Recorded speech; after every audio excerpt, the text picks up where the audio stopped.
नमस्कार। देखिए, चुनाव का विश्लेषण ना सिर्फ आंकड़ों का खेल नहीं होता, और ये सिर्फ हार और जीत की कहानी भी नहीं है।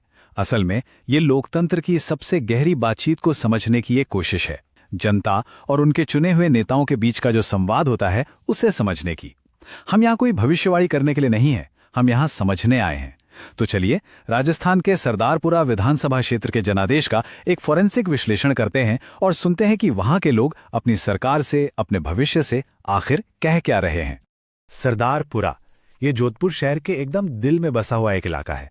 यहाँ की गलियों में आपको इतिहास की परतें मिलेंगी और चौराहों पर नए भारत की आकांक्षाएं।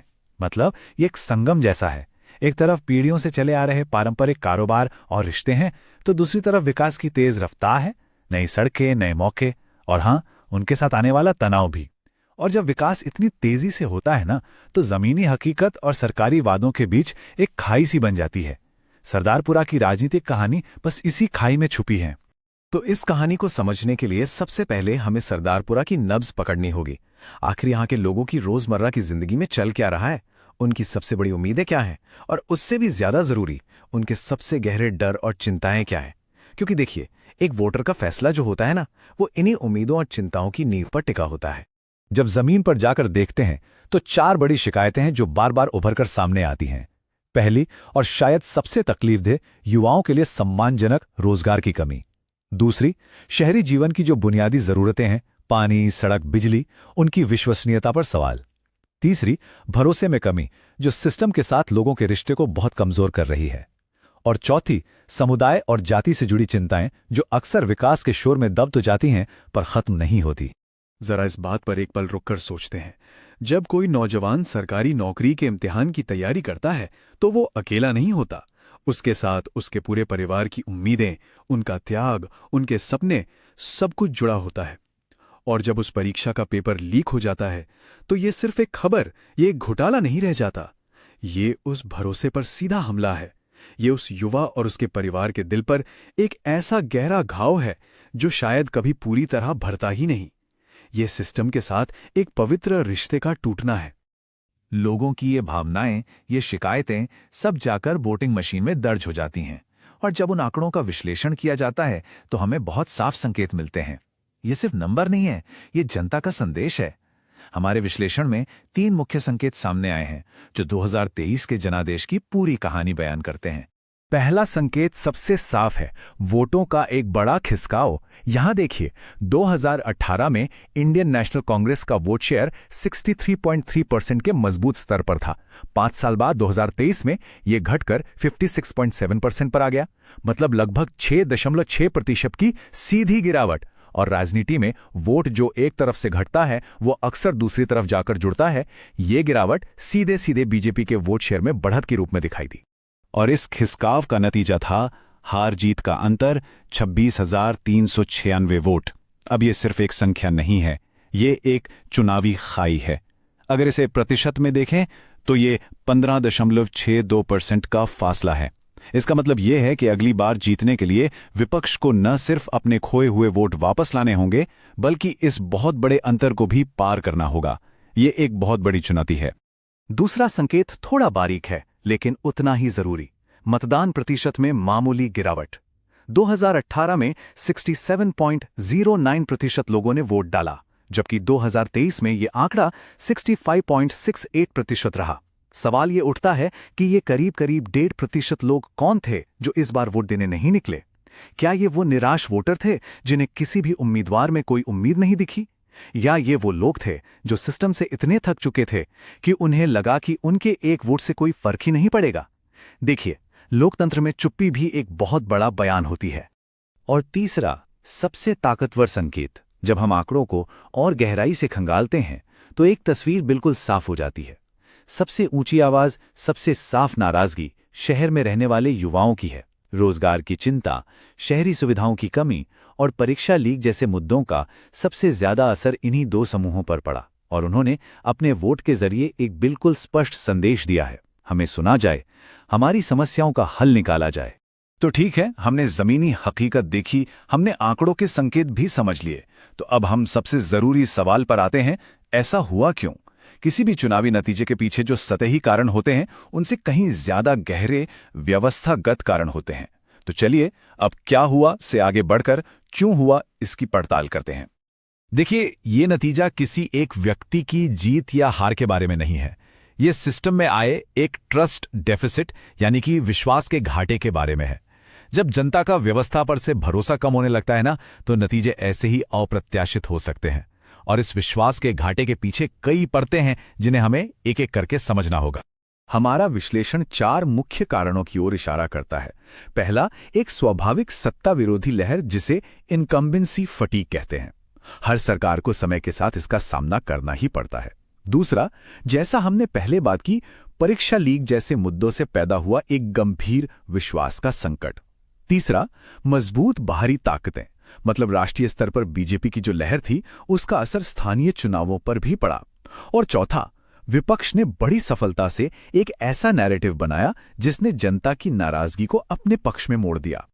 और यहीं पर हमें अपने संवैधानिक मूल्यों को याद करना बहुत जरूरी हो जाता है। हमारे गणतंत्र का मूल वादा हर नागरिक के लिए सम्मान और समान अवसर का है। जब परीक्षा लीक होती है तो ये सीधे सीधे समान अवसर के वादे पर चोट होती है। ऐसे में एक जिम्मेदार नेता से ये उम्मीद की जाती है कि वो शिकायतों को स्वीकार करे और ईमानदारी से करे। विश्वास दोबारा बनाने का काम हमेशा सच बोलने से ही शुरू होता है।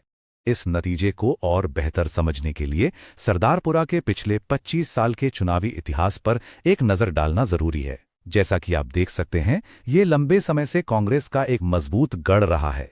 1998 से लेकर 2023 तक पार्टी ने यहां लगातार जीत हासिल की है। लेकिन इन जीतों के पीछे वोट शेयर में उतार चढ़ाव की एक दिलचस्प कहानी है। 2013 में एक गिरावट आई, फिर 2018 में वोट शेयर अपने चरम पर पहुंच गया और 2023 में फिर से एक बड़ी गिरावट देखने को मिली। और यही सबसे महत्वपूर्ण पैटर्न है। 2023 के नतीजे ने 2018 में मिली पूरी बढ़त को सिर्फ खत्म ही नहीं किया, बल्कि उससे भी नीचे ले गया। इसका मतलब क्या है? इसका सीधा संकेत ये है कि जिन नए या उत्साहित वोटरों ने 2018 में पार्टी को अपना जबरदस्त समर्थन दिया था, वही 2023 में सबसे ज्यादा निराश हुए। इससे ये पता चलता है कि यहाँ एक वफादार कोर वोटर बेस तो है, लेकिन उसके साथ साथ एक बड़ा स्विंग वोटर तबका भी है जिसका भरोसा जीता भी जा सकता है और खोया भी जा सकता है। तो हमने समस्या का विश्लेषण कर लिया, कारणों को भी समझ लिया, लेकिन एक अच्छे विश्लेषण का मकसद सिर्फ समस्या बताना नहीं होता, बल्कि समाधान का रास्ता दिखाना भी होता है। स्रोत दस्तावेज जनता के साथ टूटे हुए इस रिश्ते को फिर से जोड़ने के लिए एक बहुत ही स्पष्ट और कार्रवाई करने योग्य ब्लूप्रिंट पेश करता है। आइए अब इस रास्ते को समझते हैं। इस रणनीति को चतुर्मुख सिद्धांत का नाम दिया गया है, मतलब एक 4 आयामी दृष्टिकोण। पहला आयाम है चुनावी, जिसमें युवाओं, शहरी वोटरों और ओबीसी समुदाय जैसे खास समूहों पर ध्यान केंद्रित करने की बात कही गई है। दूसरा है संगठनात्मक, यानी जमीनी स्तर पर नए स्वयंसेवकों को जोड़ना और शिकायतों के समाधान के लिए एक पारदर्शी सिस्टम बनाना। ये दोनों मिलकर जमीन पर पार्टी की पकड़ को फिर से मजबूत करने का काम करते हैं। तीसरा और शायद सबसे महत्वपूर्ण आयाम है नैरेटिव।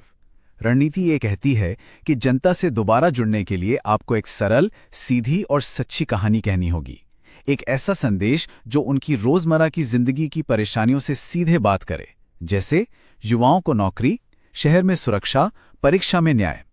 देखिए, ये कोई जटिल वादा नहीं है, ये एक सीधा संवाद है जो ये दिखाता है कि आप उनकी सबसे बड़ी चिंताओं को समझते हैं और उन्हें अपनी प्राथमिकता मानते हैं। चतुर्मुख सिद्धांत का चौथा आयाम है संसाधन, जिसमें व्हाट्सएप और रील्स जैसे डिजिटल माध्यमों का जिक्र है। लेकिन आज के युग में ये एक बहुत बड़ी जिम्मेदारी के साथ आता है। भारत के डेटा प्राइवेसी कानून के तहत हर नागरिक के डेटा का सम्मान किया जाना चाहिए। किसी भी वोटर से संवाद करने से पहले उनकी सहमति लेना मौलिक रूप से जरूरी है। एक वोटर की निजता का सम्मान करना शासन के लिए उनका विश्वास अर्जित करने की पहली सीढ़ी है। और इस पूरी रणनीति को लागू करने के लिए एक समय पर आधारित योजना भी जरूरी है। ये ब्लूप्रिंट एक चरणबद्ध तरीका सुझाता है।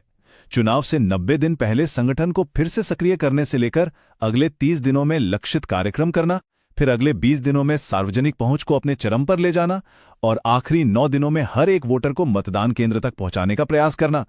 एक अनुशासित योजना के बिना कोई भी रणनीति सिर्फ कागज पर ही रह जाती है। तो सरदारपुरा का ये गहरा विश्लेषण हमें कहाँ लाकर छोड़ता है? ये हमें एक दोराहे पर लाकर खड़ा करता है। अब आगे का जो रास्ता है वो नेतृत्व द्वारा चुने गए विकल्प पर निर्भर करेगा।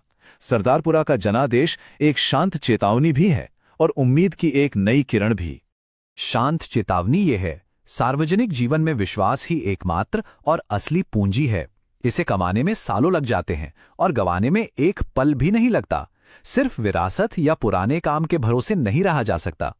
जब युवा और शहरी नागरिक आपको इतने स्पष्ट संकेत दे रहे हैं तो उन्हें नजरअंदाज करना एक राजनीतिक भूल नहीं बल्कि एक ऐतिहासिक भूल हो सकती है। और यहीं पर उम्मीद की किरण भी है। ये सब इस बात पर निर्भर करता है कि नेता इस चुनावी नतीजे को किस नज़र से देखते हैं। क्या वे इसे एक अंतिम फैसले के तौर पर देखेंगे या फिर एक फीडबैक के रूप में जिससे सुधार का मौका मिलता है? क्या ये एक युग का अंत है या सीखने और एक नई शुरुआत करने का अवसर? इसका जवाब ही भविष्य की राजनीति की दिशा तय करेगा। अगर आप एक जन केंद्रित नेता बनना चाहते हैं और अपने निर्वाचन क्षेत्र का उत्थान करना चाहते हैं तो blueprintstrategies.ai से mgr@blueprintstrategies.ai पर संपर्क करें या 880 42 04 162 पर कॉल करें। राजनीति से परे एक उद्देश्य है।